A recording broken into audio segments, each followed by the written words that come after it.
Saudara, Komisi Pemberantasan Korupsi melibatkan Pusat Pelaporan dan Analisis Transaksi Keuangan atau PPATK mengusut pungli di rumah tahanan KPK. Hal ini disampaikan Jubir Penindakan dan Kelembagaan KPK Ali Fikri yang menyebut pelibatan PPATK dilakukan karena ada dugaan transaksi perbankan dalam dugaan pungli. Dugaan pungli 4 miliar rupiah di rutan KPK sebelumnya diungkap Dewan Pengawas KPK.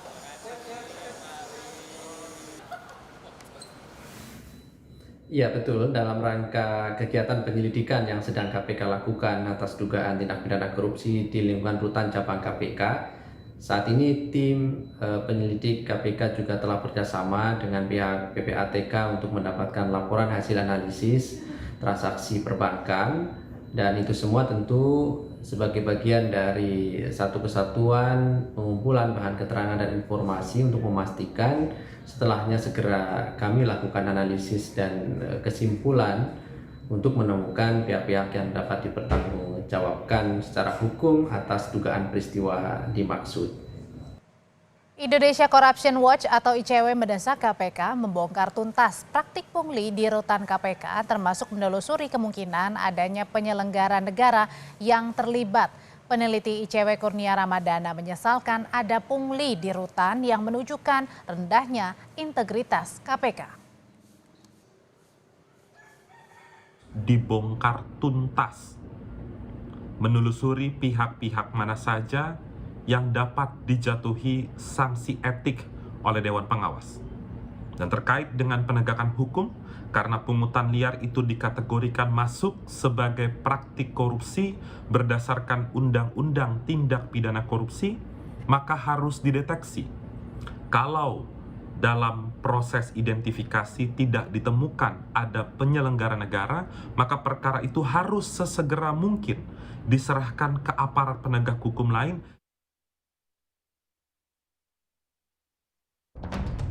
Pungutan yang dilakukan terhadap siapa? Terhadap tahanan-tahanan yang ditahan di rutan KPK. Ini murni temuan Dewan Pengawas, tidak ada pengaduan. Kami sampaikan permohonan maaf untuk seluruh masyarakat Indonesia. Meminta maaf pada rakyat, berjanji mengusut tuntas, serta membebas tugaskan yang terlibat. Ini yang sekarang jadi fokus KPK setelah Dewan Pengawas mengungkap fakta mengejutkan. Ada pungli 4 miliar rupiah di rutan KPK. Tim khusus pun dibentuk untuk mengusut kasus ini. Lalu bagaimana praktik pungli di dalam rutan bisa terjadi? Wakil Ketua KPK Nurul Gufron mengungkap, praktik semacam ini bisa terjadi agar para tahanan bisa mendapatkan fasilitas istimewa di rutan KPK seperti akses komunikasi dan juga uang. Rutan itu adalah tempat yang terbatas. Terbatas apa? Terbatas tentang komunikasi, terbatas tentang fasilitas dan lain-lainnya. Untuk mendapatkan fasilitas-fasilitas itu, sebagaimana Anda sampaikan tadi, ada duit masuk. Nah, yang mestinya tidak boleh bawa duit, tapi untuk memasukkan duit itu butuh duit.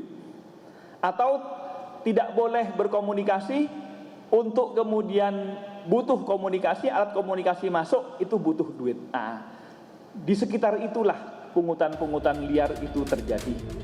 Sementara peneliti Pusat Kajian Anti Korupsi UGM Zainur Rohman menyebut kewenangan penindakan hukum soal pungli di dalam rutan bisa diserahkan ke polisi atau ke kejaksaan, bukan ditangani KPK. KPK hanya berwenang menangani penyelenggara negara, penegak hukum atau korupsi yang nilai kerugian keuangan negaranya di atas 1 miliar. Sedangkan untuk pungli di dalam rutan KPK yang kemungkinan dilakukan oleh pegawai level menengah dan bawah, itu bukan kategori penyelenggara negara. Menjunjung tinggi objektivitas, alangkah baiknya KPK selesaikan penyelidikan, berkasnya serahkan kepada aparat penegak hukum lain, silakan pilih antara kepolisian dan kejaksaan.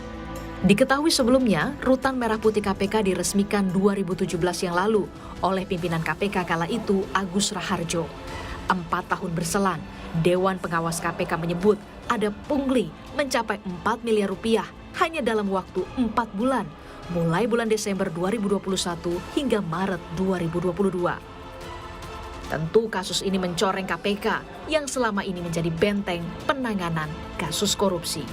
Tim Liputan, Kompas TV.